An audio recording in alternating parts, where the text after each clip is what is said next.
Quem não entrará no reino de Deus? Quem não entrará no reino de Deus? Marcos capítulo 10, versículo 24, vamos ver. Quem confia nas riquezas. Porque a raiz de todos os males é o dinheiro. O texto ele nos fala que aquele que confia na riqueza, ele está tirando o lugar daquele que provê todas as coisas. Irmãos, lembre-se da parábola do filho pródigo. Sabe a parábola do filho pródigo? O que aconteceu com aquele jovem? Ele era rico quando estava com o pai. Assim como seu irmão também era rico quando estavam na casa de seu pai. E um dia ele falou, eu quero todo este dinheiro, a parte da herança que me cabe. Tudo bem.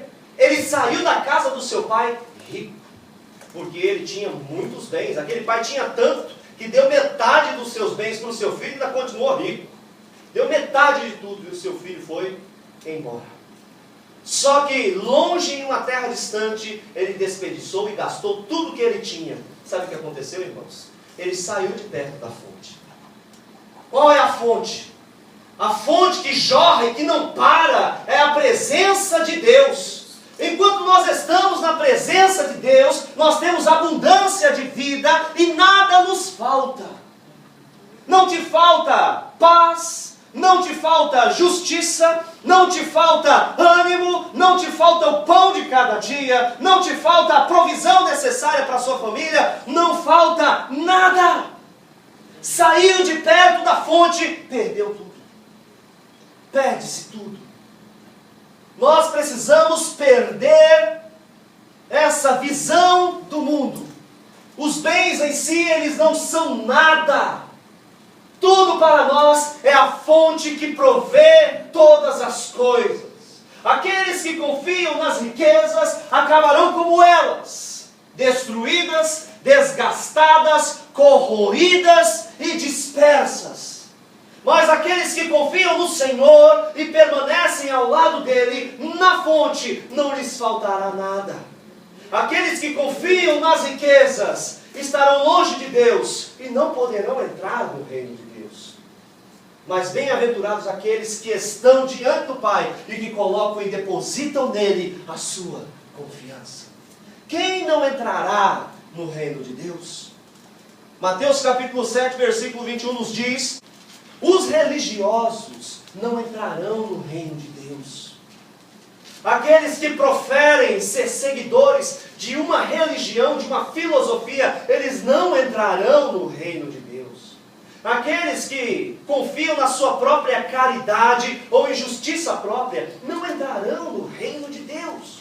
Aqueles que seguem outras religiões não entrarão no reino de Deus. Aqueles que adoram outros deuses não entrarão no reino de Deus. Ser religioso, ter maneirismos de uma determinada comunidade religiosa, não te faz apto a entrar no reino de Deus. Para entrar no reino de Deus, nós precisamos obedecer e fazer a vontade do Pai. E como é difícil isso, irmãos? Nós só conseguimos porque o Espírito de Deus nos habilita. Nós não temos força, não conseguimos, ficamos distraídos. O nosso foco ele se desvia para todo lado e os nossos desejos nos levam a ser uma bússola desnorteada.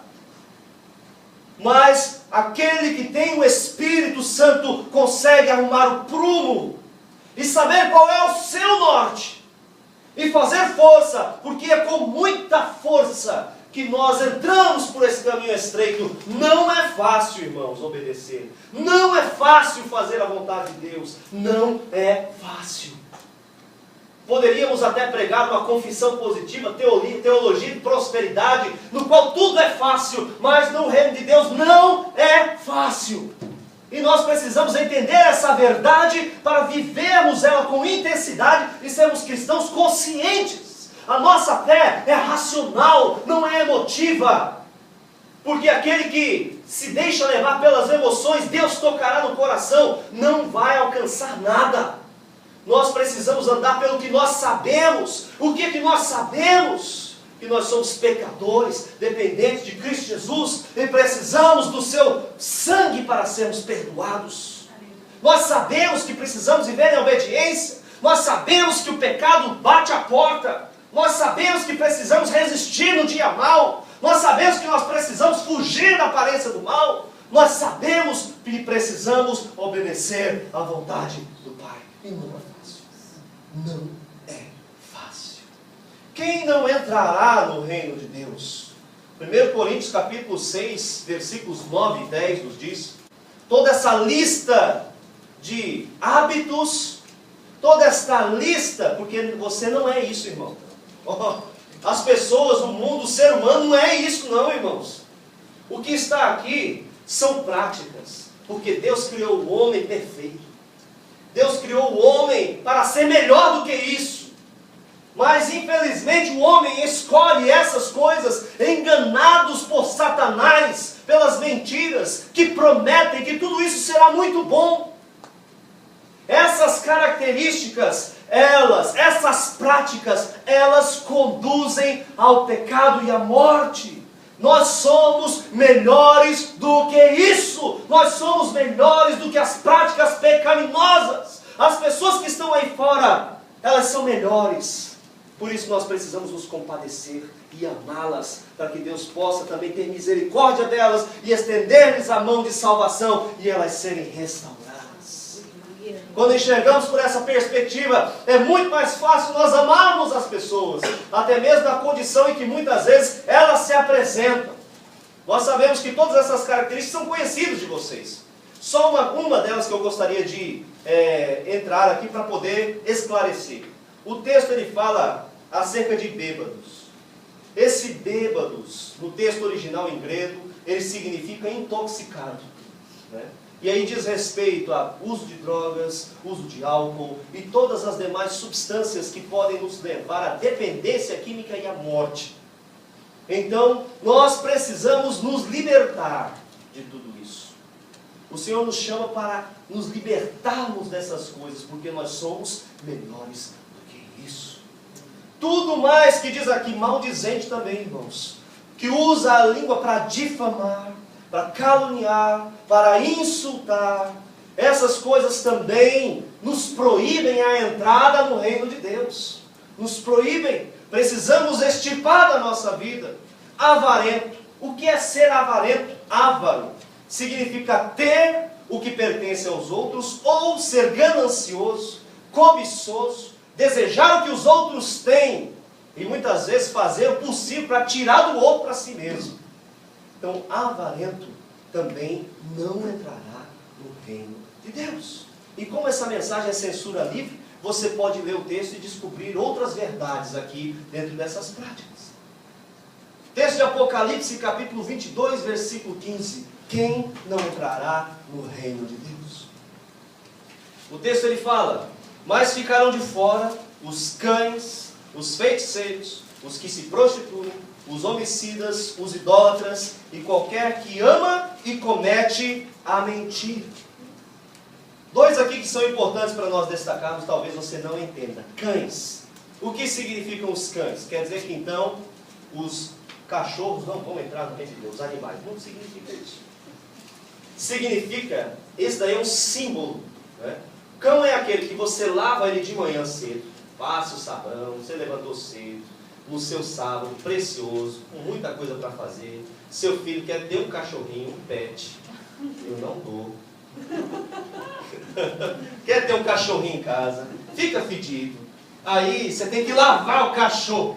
Você vai lá fora, usa o seu tempo precioso, lava o cachorro, tchá, tchá, tchá, tchá, molha você tudo, molha a casa toda. Você molha, daí passa shampoozinho, fica cheirosinho. Daqui a pouco ele vai para o canil, ele deita no cocô que ele fez, no xixi que ele fez, está tudo sujo de novo. O que é cão? Cão é aquele que é limpo e volta para a sujeira. O texto ele nos ensina isso.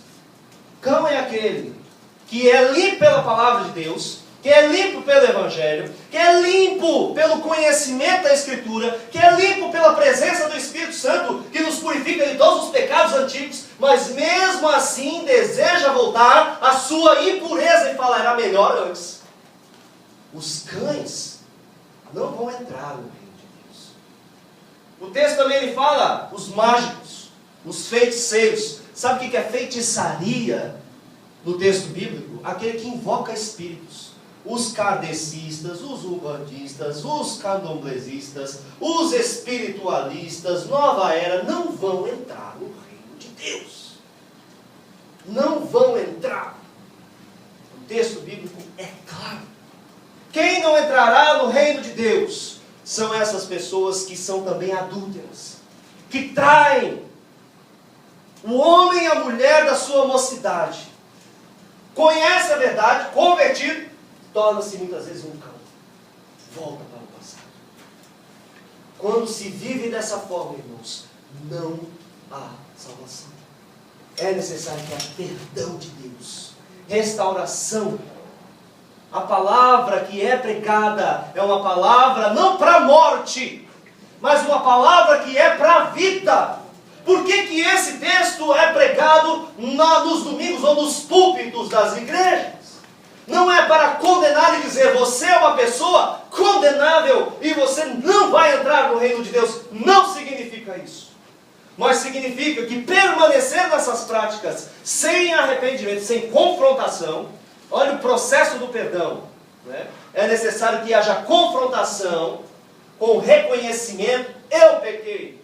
A confissão, eu assumo que eu pequei. Não transfere para o outro, né? Não transfere para o sistema, não transfere para as circunstâncias. Ah, foi por causa das circunstâncias. Ah, foi porque fizeram assim comigo. Não transfere.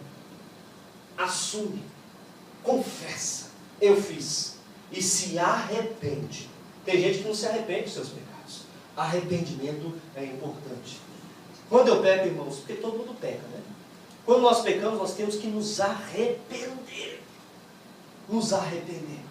E aí vem o quê? A cura, que é o perdão dos nossos pecados. Porque essa palavra é pregada.